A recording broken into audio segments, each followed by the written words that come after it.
Detach and it will show up. Detach from it right now and it will manifest. I'm not going to waste your time with this video. This is going to be a short video and that's why I got straight into the point. Detach from it. That's the secret. If you have been doing all the work to manifest what you desire, to activate your highest timeline, to jump timelines, if you have done it before and you're trying to manifest something major, something big, something astronomical right now, all you have to do now, this is why you found this video, because you manifested it. You're so close. So all you have to do now is detach. And let me tell you real quick, what does that mean? Because most of the time, this is where people struggle, because they have been doing all the work to manifest what they desire. They have been visualizing it, immersing themselves into their new highest timeline, being the best version of themselves, being that person, that new timeline. However,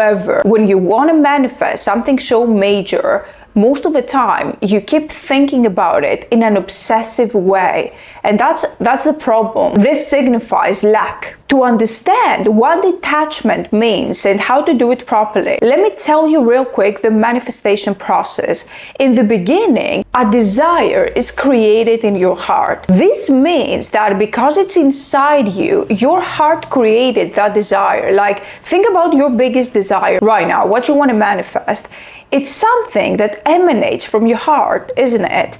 It's something. It's not even in your mind, if that makes sense. When you think about your goal, your desire, your manifestation, your heart, you feel like a heat, some sort of energy in the heart area. This means that this desire is meant for you. That's why you feel it in your heart. It comes from your higher self, your higher intelligence, the universe, whatever you believe in. It comes from something so much bigger than you. So there's no unreachable or unattainable goal. Like some people tell you, don't set goals that are unrealistic. This is not the case. This is why manifestation works so magically, because there's no logic behind it. There's no realistic goals. When you see someone manifesting a huge dream, a huge desire, this is unrealistic. If you told them a few years ago that this is going to be your new timeline, your new life, they wouldn't even believe that. That person wouldn't even believe that, because it was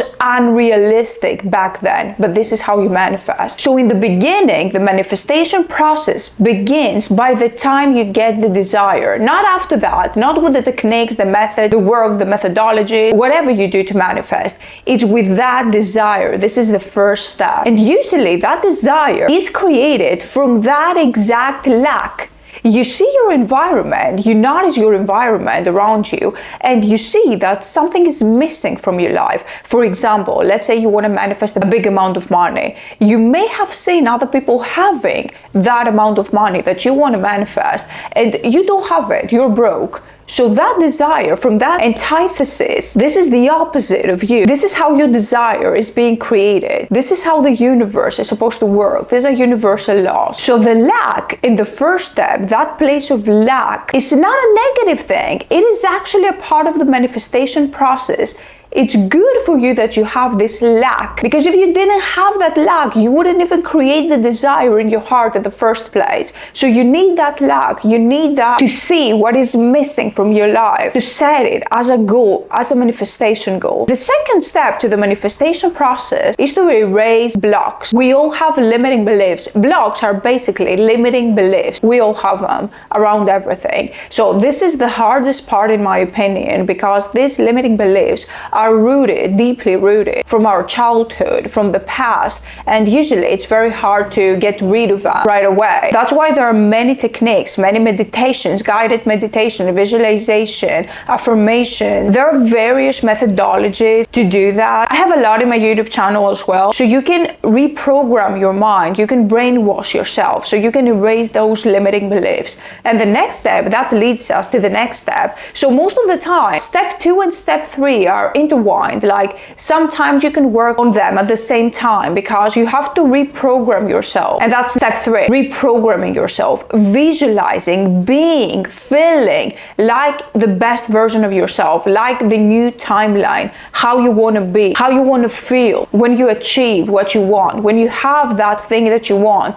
who would you be? How would you think? How would you walk? How would you act? How would you feel? And this is a process that you have to do right now before the manifestation comes. You have to be the person first, and then that thing will show up. And then the fourth step is to surrender. And because surrendering is very tricky, it's a very tricky word, and people think that, does this mean that I have to give up on my goal, forget about it, I did the work, and do I have to wait now? That's not it. That's why I try to say detach from it. It's okay to think about your goal, your manifestation at this point, at the fourth step, but don't do it from a place of lack, like you did in the first step when you first created the desire. You have to think about it from a place of abundance, from a place that I already have it. So detachment is all about feelings, how you feel when you think about your goal, your desire. It hasn't manifested yet. That's why it's the fourth and final step of the process. And this is crucial, because if you keep thinking about it and getting disappointed and frustrated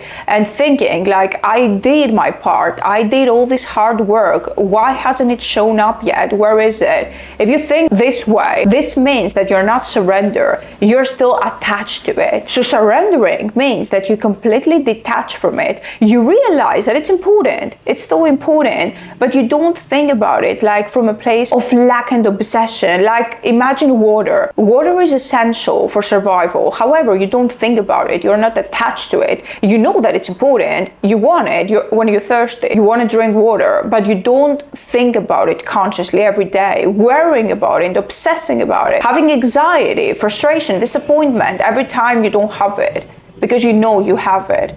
So at this point, at the fourth step, you have to completely detach from it, and it will show up immediately by the time you detach from it. As soon as you remove the meaning, that huge meaning you give to that thing, this is how you manifest. So let me know if that worked, and I will see you in the next video.